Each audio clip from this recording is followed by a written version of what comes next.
Welcome. I'm Kinetic Symphony. I hunt down and report on mysterious and weird, true stories, from glitches to the paranormal. Case file number 525, written by Mango Icy, the secret dream girl with a red birthmark.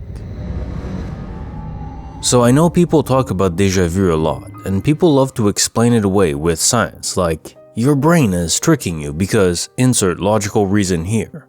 You just feel like this scenario has happened before, but it hasn't actually happened yet. I do agree with this to an extent.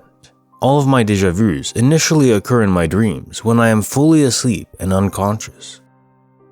When it happens again in reality, I always stop and think about it, but I dismiss it because it most likely is just my mind recreating a sense of familiarity.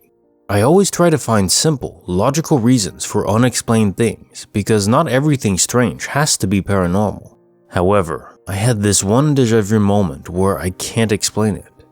It's nothing spooky, just strange. Hear me out. I was 14 or 15 at the time. I was visiting my sister's boyfriend's family in their vacation home. I was having a lot of trouble sleeping at the time because it was just really hot, humid, and I was uncomfortable as hell. I would only get like 3 hours of sleep a night, and I'd never go into a deep sleep. One morning, I woke up, but I didn't fully wake up. My eyes were half open, and I was just staring at the wall in front of me, but it felt like I was in a trance. My brain wasn't registering that I was conscious.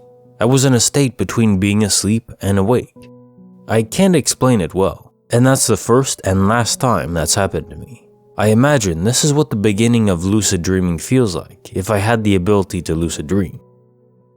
So I'm staring at the wall and a picture of a little girl pops up in front of me, just floating on the blank space of the wall.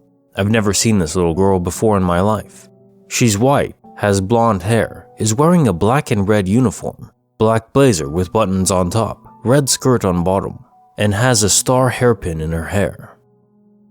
She has a super distinctive red birthmark on the left side of her face. In my dream, I'm confused because I've never seen this girl before and I'm wondering who she is.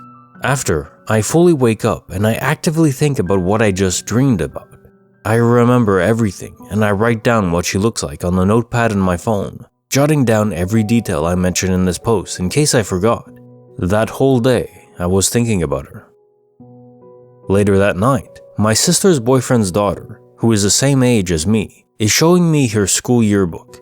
She flips through several pages, and I see that little girl's picture. That same exact picture that I saw that morning in my dream.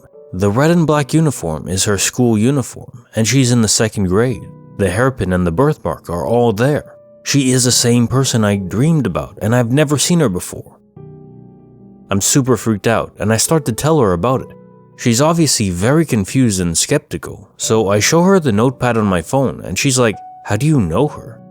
I said I don't and that I saw her in my dream, so understandably, she's creeped out, doesn't believe me, and I'm very sure she thinks I'm a weirdo stalker. So yeah, I know this isn't a huge experience, but that was the only time in my life that I actively recalled details about a dream, wrote it down, and had details match an experience I had later, to the T. It's the only time I've ever experienced personal proof that I dreamed about something and saw it again later. The déjà vu wasn't a scenario, but it was an image. Case notes, file number 525. I've read quite a few stories similar to this, where the person dreams of an event or person or object, and they see that same thing play out in real life in one form or another. Be it an entire scenario unfolding, like predicting the future, foresight, or simply visualizing something that happens later, a very specific event, maybe a car passing by, a specific type, or seeing a building they never saw before, or in your case, a person. It's not always in perfect sequence though. And this also makes me think of a Stargate SG-1 episode, spoiler warning once more, called Prophecy. In it, Jonah suddenly gains the ability to witness the future. However, he realizes that he cannot alter this future. He's not seeing the future, but one possible version of it, with nearly infinite possibilities available to play out. And they all do on all the other server copies within the multiverse we inhabit. But a question this poses is, if we perceive the future, That act in of itself, of seeing the future, alters that future too, no? For that future to transpire as you see it, you'd have to be seeing a future that was altered by you having seen the future before you saw that future. Boy, that makes one's head hurt, right? Time distortions are wacky. Huh, I love and I hate them. They sure do make good glitches and good sci-fi. Bonus file, written by AbortedBrayden. My mom is haunting me for a secret reason. My mom died 6 months ago. She had not been doing well since my dad died the year before. She has always had emotional issues and has always made me her favorite child. She relied on me the most for everything, thinking I was her savior. I may have been a good kid who followed all the rules while I was a kid until my dad died, but things changed. Once my father died, my mom started having so many health issues and was nearly brain dead from a hard fall, which required life-saving surgery. She recovered, but was never fully herself again. After several months and a couple of different living arrangements, she decided to move out near me.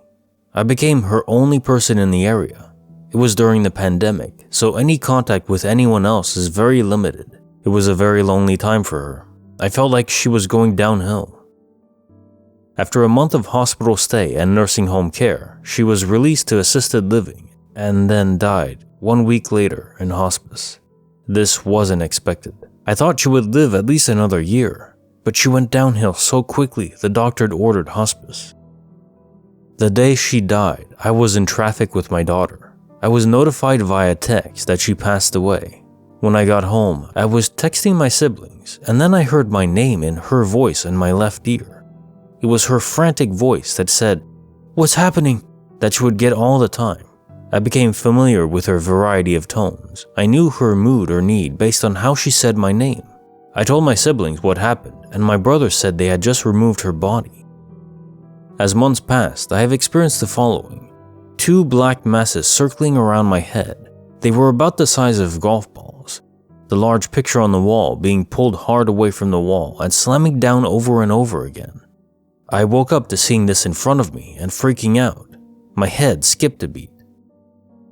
Then, the door handle on my car door while I'm in my car getting ready to pull out of my space, pulling the door handle like she did many times when I would take her places, like an eager toddler. This little figure is getting knocked off the windowsills all the time. I have a few different ones, but only the one that says, "Boo." I still have her ashes, and my dad's in the room with me. I'm planning to scatter them this summer. Why is my mom haunting me? I feel like she's always over my shoulder. I feel like maybe she moved on a little more, but she's still hanging around. I did tell her before she died that she should try to reach me from beyond, if it happens. But I think I'm ready for her to fully move on now. Sage hasn't worked. I have tried that a couple of times. What can I do to move on and release her from this world? I don't hate her. I'm not even scared anymore. I just don't want her to think she needs to watch out for me or rely on me anymore. To me, she has proven that there is an afterlife. But I want her to go live with my dad or whatever she needs to do. I don't know what to do right now with all these experiences. Bonus file, written by DoctorYared. Secrets of Snickering Children as an Omen of Death. Being part of the medical community has afforded me the chance to evaluate patterns in all stages of life, of people, including patterns that we see at the end of life. Some of you that work in hospitals or have loved ones that work in hospitals or have been close to loved ones as they took their last breaths and transitioned to the great unknown may have heard of what I'm about to describe.